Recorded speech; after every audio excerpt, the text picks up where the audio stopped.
Je ne m'en étais pas rendu compte. On me l'a signalé il y a quelques jours. Ce cher Patrick Riffaut et qui vraisemblablement m'aime beaucoup, ça tombe bien, je ne l'aime pas non plus outre mesure, a trouvé encore le moyen de me mentionner dans ses analyses de foutriquet où il estime que je fais partie des militants du MRC qui insultent l'armée camerounaise en la traitant de milice tribale et de milice bolo. Et comme un crétinisme ne vient jamais seul, évidemment, il y ajoute le fait que si le MRC remporte les élections demain, il faut que l'armée mène un coup d'État pour renverser justement ce MRC-là.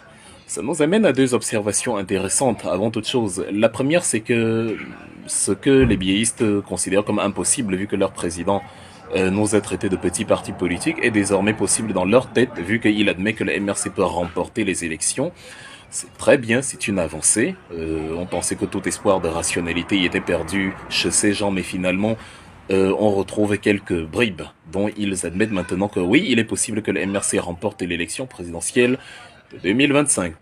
La deuxième observation, c'est que ceux qui disent qu'ils soutiennent un mendiant de la paix, c'est-à-dire Paul Biya, celui qui a apporté la démocratie, la stabilité et le vivre ensemble au Cameroun, ceux-là, bizarrement, sont soudain partisans d'un coup d'État. C'est-à-dire, il est en train de vous dire que si le peuple camerounais décide par les urnes ayant toute souveraineté d'élire Maurice Kamto ou la MRC pour porter sa destinée, l'armée doit renverser et outrepasser la volonté populaire pour remettre le RDPC au pouvoir. Nous sommes en pleine sorcellerie.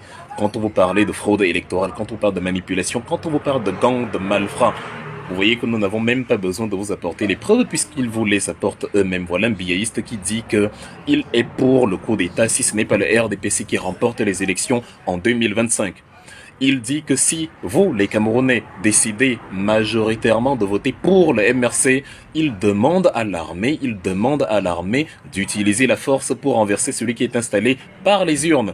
Les mêmes qui vous disent que vous essayez de déstabiliser les institutions, alors que vous faites des marches pacifiques, eux, ils vous annoncent à l'avance un coup d'État militaire, même quand vous serez installé par les urnes. Qu'est-ce qu'il faut conclure? C'est un gang de malfrats. Ce sont donc les brigands là qui depuis 41 ans vous privent de tout. C'est eux qui utilisent donc justement les éléments qui sont évoqués. Le tribalisme, la manipulation, le clan, la famille, les frères du village, le népotisme et le clientélisme pour se maintenir là où ils sont et qui considèrent le pouvoir comme une chose privée alors qu'on est dans la res publica, la chose publique. Un RDPciste soutient donc le coup d'État. Maintenant, qu'est-ce qu'il faut conclure au regard de tout ça? Ce qu'il faut conclure dans un premier temps, c'est que c'est très bien, vu que ça traduit chez Patrick Riffaut. Ce Foutriquet, vous savez, un Foutriquet, c'est une personnalité, un personnage misérable, insipide et en fait un bon à rien, quoi, intellectuellement et politiquement parlant. Nous avons beaucoup de diplômés au Cameroun, mais beaucoup de Foutriquets intellectuels. Ce ne sont pas des intellectuels, mais des Foutriquets intellectuels. Ça traduit la peur chez les personnes insipides et dénuées de contenu. Ça traduit la peur, justement, de se voir dépossédé de ce dont ils pensaient que c'était une chose privée, une chose familiale, une chose du village. Je m'appelle Rifou et je m'appelle Onambele, je m'appelle Ekanga, je m'appelle Zouetele, je m'appelle Ombede, je m'appelle Elondo. Donc, ça nous appartient. C'est pour ça qu'on n'est que des Rifoués qui se comportent dans en milice citoyenne, en milice civile, pour protéger une dictature. Parce que c'est ça la signification de la milice. Pour comprendre donc cet étrange état de fait, on constate donc que c'est une peur d'un Camerounais totalement déréglé mentalement qui vous dit que, à vous l'armée, le problème du Cameroun, ce n'est pas celui qui vous est privé d'eau, d'électricité, ce n'est pas lui, ce n'est pas celui qui vous fait vivre dans des taudis où les camions déversent des excréments, comme au rond-point d'Aïdo il y a quelques heures seulement. Le problème du Cameroun, c'est celui qui a traité l'armée de milice tribale. Demandez à quelqu'un qu'est-ce qui est pire. Avoir de l'infrastructure, avoir des autoroutes, avoir de l'eau et se faire insulter de milice tribale, ou bien se faire appeler le plus beau des beaux et ne pas avoir d'électricité, d'eau, d'éducation et d'hôpitaux en 2023. Dans le paradigme de la norme inversée des foutriquets du RDPC, vous avez donc l'inversion de la logique où ce que quelqu'un vous a dit est pire que ce que quelqu'un vous a fait ou ne vous a pas fait. Vous avez payé l'impôt, on ne vous a rien donné. Pas de route, pas d'eau. Les gens continuent de mourir, les bébés par manque de couveuse, mais on vous dit que celui qui a traité l'armée de milice est le plus grand des dangers. On peut donc maintenant analyser le concept même de milice. Regardez un pays comme la Suisse. La Suisse a une armée de milices parce que la définition première de la milice dans le Larousse, la considération première de la milice dans le Larousse, c'est justement une entité paramilitaire qui vient compléter une armée existante. Et en Suisse, évidemment, chaque citoyen est un membre de l'armée, on va dire, parce qu'il y a un service militaire obligatoire qui peut être évidemment substitué par un service civil, mais en tout cas la Suisse est parmi les pays les mieux armés au monde, parce que chaque citoyen suisse, ou presque du moins chaque famille, possède une arme, vu que dans chaque famille, l'homme ou les garçons ont fait un service à minima civil, et a fortiori un service militaire, et donc les Suisses sont préparés à ce que, dans le cas d'une invasion, dans le cas d'une attaque, ils mènent la résistance. C'est la première acception, dans la première définition de la milice. Maintenant, il y a la milice comme les milices russes, la milice Wagner, que justement un gouvernement utilise pour mener certaines opérations hors du pays. Voilà, le compte d'un partenariat bilatéral avec un pays ou le compte d'objectifs géopolitiques d'un pays. Et après, il y a la milice dont interne qui soutient une dictature, c'est-à-dire des gens à qui on dit tu es de mon village, laisse pas les Bamileke là venir. Tu es de mon village, ne laisse pas ces gens-là venir parce que le pouvoir nous appartient, parce que nous avons le pouvoir. Et même le dernier des crétins a pu voir que dans l'armée camerounaise, il y a des gens qui vous attrapent et qui vous disent allez faire ceci à l'ouest. Dans la police camerounaise, il y a des gens, on a vu en 2019, ceux qui ont tiré sur Michel Ndoki qui est désormais très ami du RDPC maintenant, allez donc voir votre nouvelle amie et demandez-lui de répéter ce qu'elle disait à l'époque sur cette même police où des policiers lui disaient nous allons voir comment tu encore aller parler sur Equinox TV. Voilà le rôle de la milice. C'est-à-dire, elle n'est pas là pour protéger l'ordre républicain, elle est là pour protéger le faussaire, le monarque, le souverain qui est actuellement au pouvoir. Elle est là pour protéger un homme. Elle ne protège pas la présidence de la République, elle ne protège pas le président de la République, non, parce que le président de la République est un rôle, un poste, une fonction qui n'est pas Paul Biya. Il y aura un président après lui, il y avait un président avant lui. Elle protège Paul Biya, elle protège l'individu, elle protège le vieillard de Vomeka, elle protège le fainéant de Yaoundé, le fainéant des taudis. C'est celui-là. Et c'est pour ça que quand vous allez parler contre le fainéant des taudis, on vous tire dessus en disant on va voir comment tu vas encore aller parler là-bas.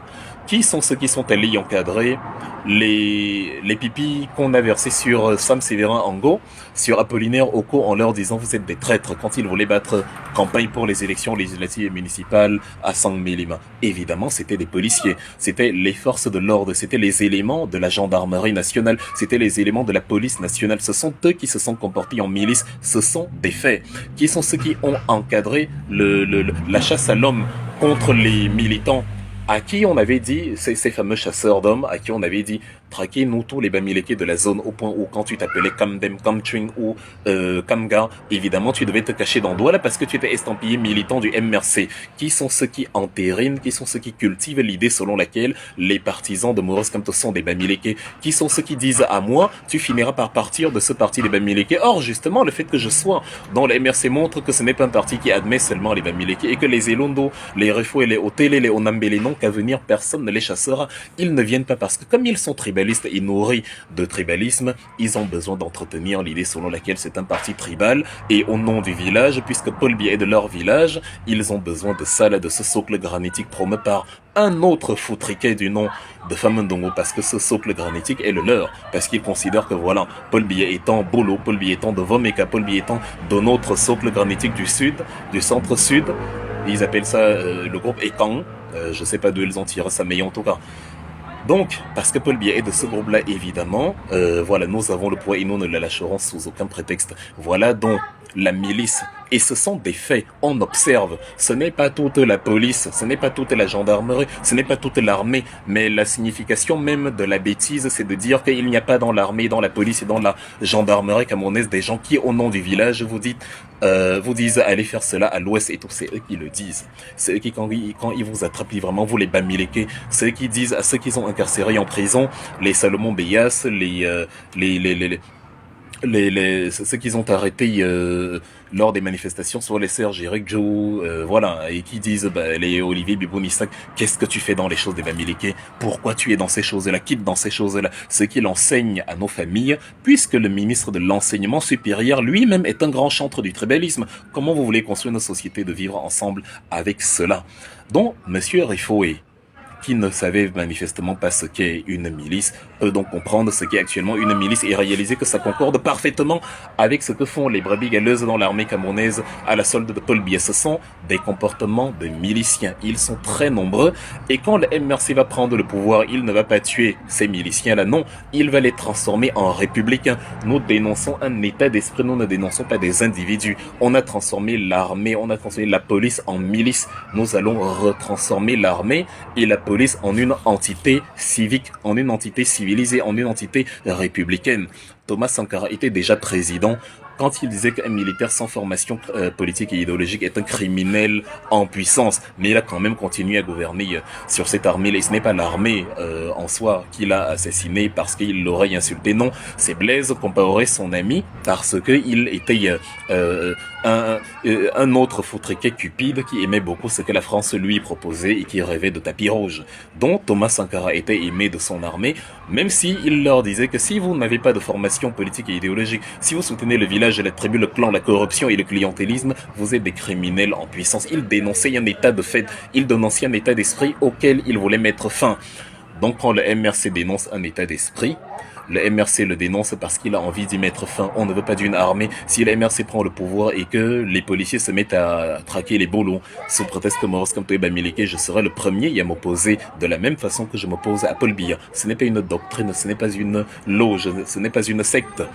La seule secte, c'est le RDPC parce que les fautriquets, justement, ont pour caractéristique de ne pas avoir de personnalité propre, de ne pas assumer un charisme intellectuel, de ne pas assumer une fonction de construction sociale. Ce sont des individus vides qui récitent machinalement le logiciel qu'on leur a mis dans la tête pour défendre le village. Irifoé, chez qui on pourrait remplacer le E de la fin par un U, incarne parfaitement ce misérable état d'esprit-là parce qu'il vous dit donc, le coup d'État c'est bien, mais le coup d'État ne doit pas être mené contre ceux qui privent d'eau, d'électricité, d'éducation, de socle économique, de financement de projets, d'infrastructures routières et d'hôpitaux. Non, non, non. Le coup d'État doit être mené contre ceux qui ne vous ont rien fait. Et c'est pour ça qu'ils arrêtent donc Pascal Zamboué, qu'ils arrêtent Olivier Bibou-Nissak, qu'ils arrêtent ceux qui ont simplement manifesté et que les criminels, les bandits de Sangmélima, les bandits des Bolova, voilà, et ils ne subissent rien. Comment on va appeler l'armée, les éléments de l'armée qui avaient tiré sur des enfants sur le dos de leur mère? Ce n'est pas une police républicaine, c'est ces comportements-là que nous dénonçons, ce barbarisme, cette facilité à tuer, à museler, à assassiner quelqu'un qui ne nous plaît pas, parce qu'on le soupçonne d'être un terroriste, alors qu'on est soi-même un terroriste, un criminel en puissance. Les comportements terroristes dont au sein du RDPC prendront fin.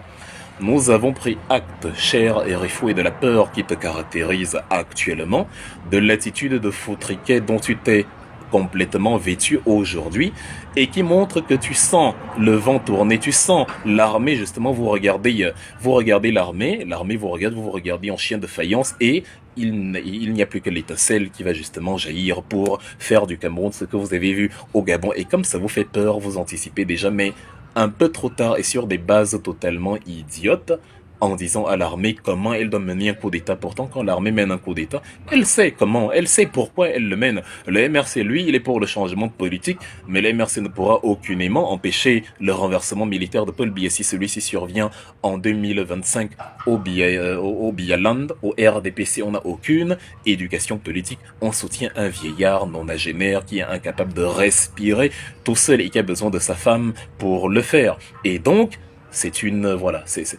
antithèse absolue à ce qu'on appelle le républicanisme, à ce qu'on appelle la société, à ce qu'on appelle la chose de tous, à ce qu'on appelle la res publica. Donc, on peut donc résumer en disant que dans l'armée camerounaise, il y a des comportements de milice, c'est un fait. On peut donc résumer que le RDPC admet que le MRC peut et va gagner les élections de 2025, c'est un fait. On peut donc acter, bon, si évidemment il n'y a pas de trouble avant et que Paul Biya n'est pas renversé par un régime militaire, évidemment. On peut donc admettre que voilà le RDPC transite de peur et soutient les coups d'État contre justement l'opposition. C'est un fait. On peut donc armer que ce sont des fraudeurs électoraux prêts à tuer pour conserver le pouvoir. C'est un autre fait. J'invite Monsieur Refo à acheter mon livre Tu dois t'impliquer. Il est disponible sur Amazon. Il coûte 20 €. Tu peux convertir en francs CFA. Bref. Avec tout l'argent des lignes 94 et 65, ça ne devrait pas poser de problème à un biaïste pour qui tout va bien au Cameroun de l'acheter. Et a fortiori, celui qui veut le livre, qu'il soit des RDPC ou pas, n'a qu'à m'écrire par messagerie ici sur Facebook. Et voilà, le livre lui sera expédié par la poste avec une belle signature à la clé. Dans ce livre, je parle justement des raisons de mon engagement politique, d'où le titre "Tu dois t'impliquer". Je parle de comment éviter d'être un foutriquet politique et de suivre quelqu'un sur la base du village, du clan et de la mentalité de milice. Ça fera du bien à celui-là, c'est Rifou, R-I-F-O-U. Ça fera énormément de bien à ce foutriquet voilà, ça l'édifiera, ça le sortira de l'abrutissement parce qu'il est un enseignant. Vous savez, si vous mettez un serpent devant les étudiants, tout ce que vous aurez aussi à propager, c'est du venin. Donc, le soi-disant enseignant du Cameroun doit sortir de la logique du foutriquet et embrasser réellement l'intellectualisme, si tant est que cela est encore possible, parce qu'on ne veut pas non plus pousser l'espoir trop loin.